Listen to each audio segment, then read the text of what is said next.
A beautiful girl and her brothers. Once upon a time, there was a girl called Adelberga. She was very beautiful, and everybody loved her.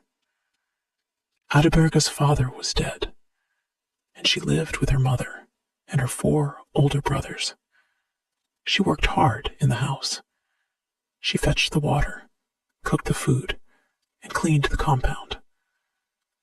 One day, Adelberga's mother said to her oldest son, "You are a man now. You must find a wife and marry her." "I don't want a wife," the oldest son said. "My sister, Adelberga, looks after me." The next day, Adelberga's mother said, "Please, my son, don't wait any longer. Go out and look for a wife." "Where can I find a wife?" her son answered her. "My sister, Adelberga, is the most beautiful girl in the world. Where can I find a girl like her?" A week later, his mother said to him, "Have you looked for a wife yet? Have you found a girl?" "I have looked for a wife," her son answered, "but I have not found one. I love my sister, Adelberga, and I want to marry her. Then she will stay at home with us forever." His mother was angry. "You can't marry Adelberga," she said. "She is your sister. How can a man marry his own sister?" Her son was angry too. "Mother," he said, "I will never marry another woman. I want my sister, and I will have her." He spoke to his mother every day. At first she was angry, but then she began to listen to him. At last she said, "Yes, my son, you can marry Adelberga. I will help you." The oldest son was very happy. The second and third sons were happy too. "Adelberga will stay at home with us now," they thought. "We will never lose her." That evening, Adelberga went to the river to fetch water. Her mother and her brothers stayed in the house. Adelberga filled her pot with water and walked home. She went to the door of the hut. She wanted to go inside, but her oldest brother put his leg across the door. "Brother," she said, "please put your leg down. I want to come in." Her oldest brother smiled at her. "I am not your brother," he said. "I am your husband." And he put down his leg. Adelberga tried to go in again, but her second brother held his leg across the door. "Please, brother," she said, "let me come in." "I'm not your brother," her second brother said. "I am your brother-in-law." And he put down his leg. Adelberga waited. Her third brother's leg was across the door now. "What are you doing?" she said. "Please, brother, put your leg down. Let me come in." "I am not your brother," the third brother said. "I am your brother-in-law." And he put down his leg. Now, Adelberga's mother sat beside the door. She put her leg up. Adelberga couldn't go inside. "Mother," she said, "please let me come in. Please put your leg down." "I am not your mother," her mother answered. "I'm your mother-in-law." and she put down her leg. Adeberga's fourth brother sat beside the door now. He was disabled. His legs were weak, and he couldn't walk. He lifted one leg with his hands. "Brother," Adeberga said, "why are you doing this to me? Please, let me come in." Her fourth brother put down his leg. "Yes, dear sister, you can come in," he said. The next evening, Adeberga went to the river again. When she came home, her family was together in the hut. Again, they lifted their legs against her. Again, her fourth brother let her come in. They did this every day, week after week. One day, Adeberga's fourth brother said to her, "Dear Adeberga, I want to go to the toilet. Please carry me outside." So Adeberga picked up her brother and carried him out to the fields. She stopped beside a field of teff. "Don't stop here," her brother said. "I can't use this place. The teff will become dirty." So Adeberga carried him on. They came to a field of sorghum. "Not here," said her brother. "The sorghum is for our food. I don't want to make it dirty." Adeberga carried him far away to a place full of trees. "Put me down here," her brother said, "and sit beside me. Listen, I don't need to go to the toilet. I brought you here because I want to talk to you. Our mother and brothers have a plan for you. Tomorrow, they are going to give you to our oldest brother. They want you to marry him." Adeberga was very unhappy. "What?" she cried. "My brother wants to marry me? But I can't marry my own brother. It's a wicked thing to do." "I agree," her youngest brother said, "but they will try to force you. My dear sister, you must run away. Go now." "But where can I go?" Adeberga said. There were tears in her eyes now. "Who will help me?" "God will help you," her brother said. "Be strong. Go." So Adeberga ran away. She ran and ran over the fields, up the mountains, and down into the valleys. At last, she came to a big river. "I can't cross this river," she thought. "It's too deep. I must stay here." There was a big tree near the river. "I'll climb the tree," Adeberga thought. "I will be safe there from the wild animals." So Adeberga began to live in the tree. She collected fruits and leaves for her food, and she drank the water of the river. Now, a rich man lived not far away. Every day, his servant girl came down to the river to fetch water. One day, the girl walked under Adeberga's tree to the edge of the river. She put her pot down and began to fill it. Adeberga was sitting in the tree above the girl's head. When the girl filled her pot, she looked down at the water, and she saw Adeberga's face. "That's my face," the girl thought. "Oh, how beautiful I am." She looked at the face in the water again and again. "That is not the face of a servant girl," she thought. It's the face of a princess. I'm not going to be a servant anymore. I'm going to find a rich man to marry me. She dropped her pot on the ground, and it broke. It doesn't matter, the girl said. It was just an old water pot.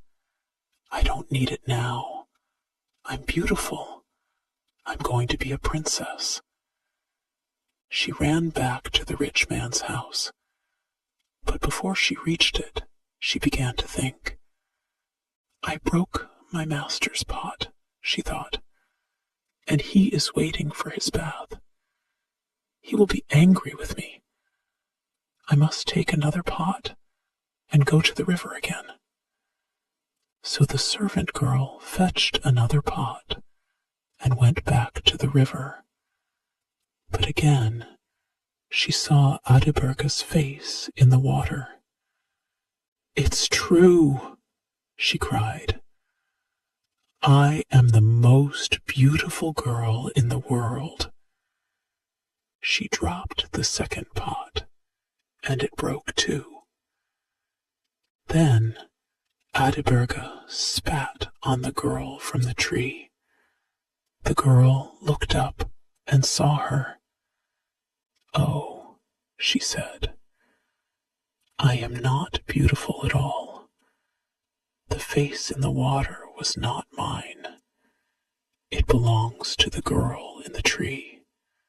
I will tell my master. I have broken 2 of his pots, but when he sees this girl, he will not be angry with me. So the servant girl ran home to her master.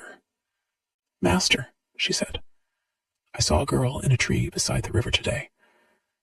She was as beautiful as St. Mary. She is the most beautiful girl in the world.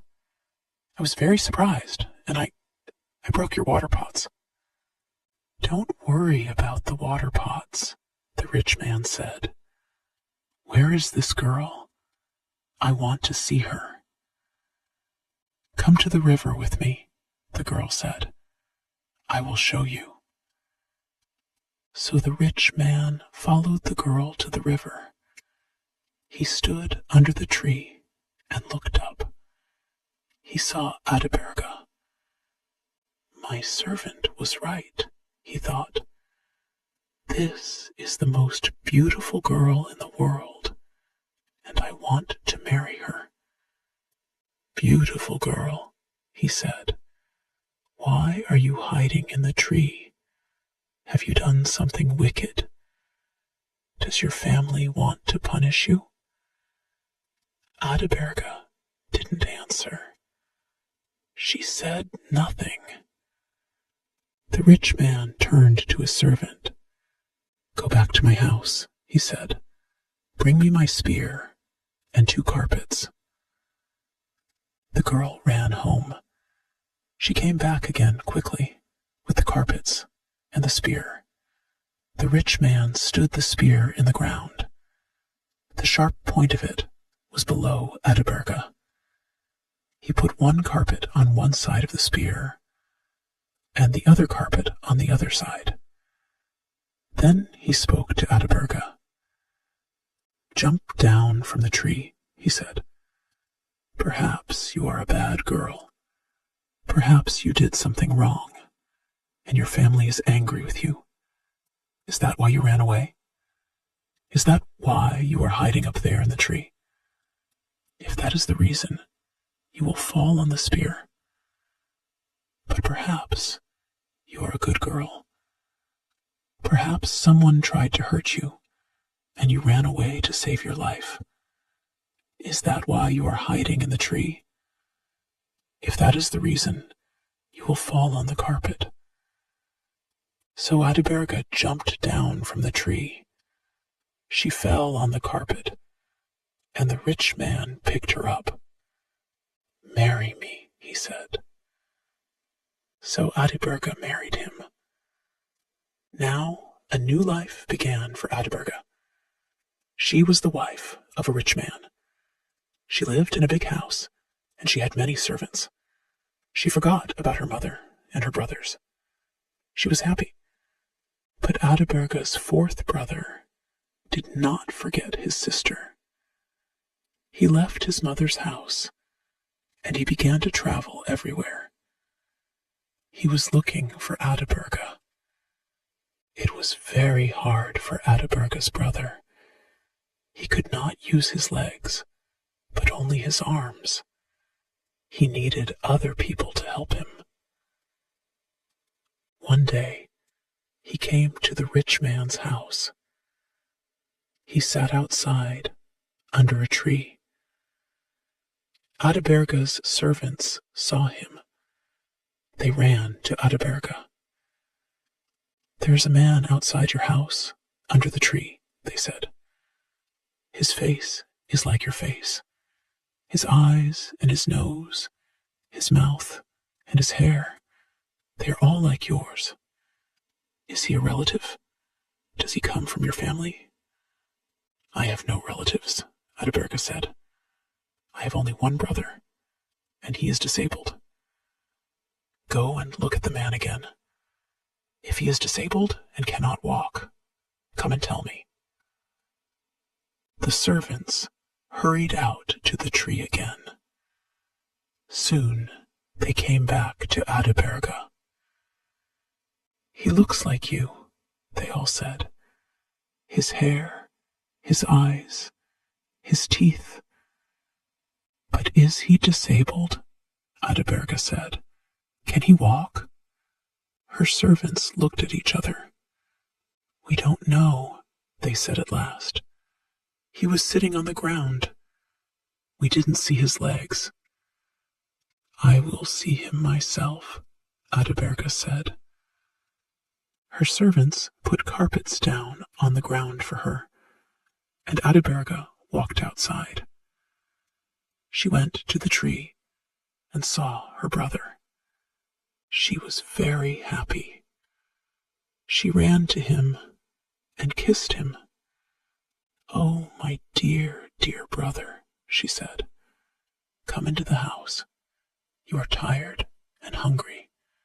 You must rest, and I will make a delicious meal for you to eat." She took her brother inside. She washed his feet and gave him the finest food to eat and tetch to drink. Her brother finished his meal at last. "Now," said Adelberga, "you must listen to me. My husband is not here tonight, but he will come home tomorrow. He is a good man, but he likes to trick people. Ask if you can help him. He will say something strange. Perhaps he will say, 'Kill my cattle.' Don't do it. Look after the cattle for him.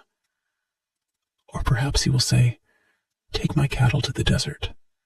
Don't let them drink water.' Then you must take them to the river and let them eat and drink. Listen carefully to his words and do the opposite."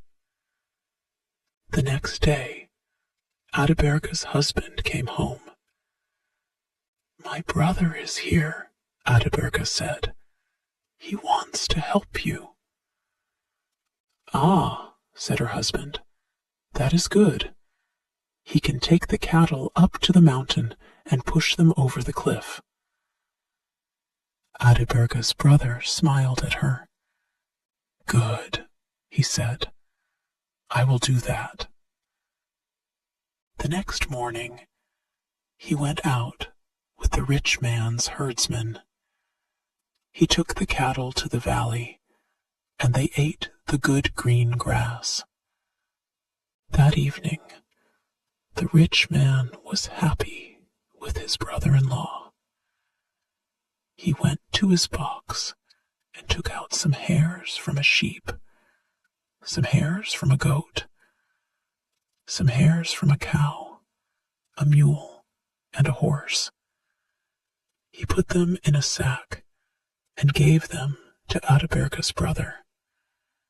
He gave him a stick, too. "Go home," he said. "Take this sack with you. When you reach your house, beat the sack with the stick. Goodbye, dear brother.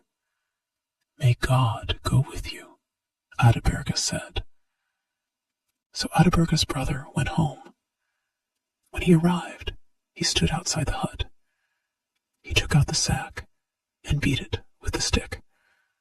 At once, hundreds of sheep and goats, cows, mules, and horses ran out of it. He looked at them and laughed. He was very happy. I am a rich man now, he thought. Thank you, dear brother-in-law. His brothers heard the noise of all the animals. They came out of their hut. What happened to you? They said to the fourth brother. Where did you go? And where did you get all these animals? I went to find our sister, the fourth brother said. She has married a rich man. He gave all these animals to me. The oldest brother was not happy. My youngest brother is rich, and I am poor, he thought. I will go to my brother-in-law. He will give me sheep and goats, cows, mules, and horses, and I will be rich too. So the eldest brother went off to find Adeberga. He came at last to her house and sat down under the tree. He called to her servants. Find your mistress, he said to them. Say to her, your brother is here. The servants went to Adeberga. Another of your brothers is here, they said to her. He is sitting outside the house, under a tree. Another brother? Adeberga said angrily. I don't have another brother. I only have one. But she went out to the tree. Her oldest brother jumped up. Dear Adeberga, he cried, my lovely sister. Adeberga did not smile at him. She didn't kiss her brother. She didn't talk to him. That night, Adeberga's husband came home. Adeberga's brother was very polite to him. Please, he said, let me help you. Let me take your cattle out tomorrow. Very well, said his brother-in-law. Take them to the desert and kill them all. Adeberga's brother was surprised. He looked at Adeberga, but she didn't look at him. She didn't speak to him. The next day, Adeberga's brother took his brother-in-law's cows to the desert, and he killed them all. That evening, he said to his brother-in-law, I obeyed you, brother. I took your cows to the desert, and they are all dead. Where is my reward? His brother-in-law went to his box. He took out some hairs from a lion and a leopard, and some hairs from a hyena, an elephant, and a buffalo. He put them in a sack and gave them to Adeberga's brother. He gave him a stick too. Go home, he said. Take this sack with you. When you reach your house, beat it with the stick. Thank you, said Adeberga's brother. He was happy. I will be a rich man soon, he thought. He hurried home. When he arrived, he stood outside the hut. He took out the sack and beat it with the stick.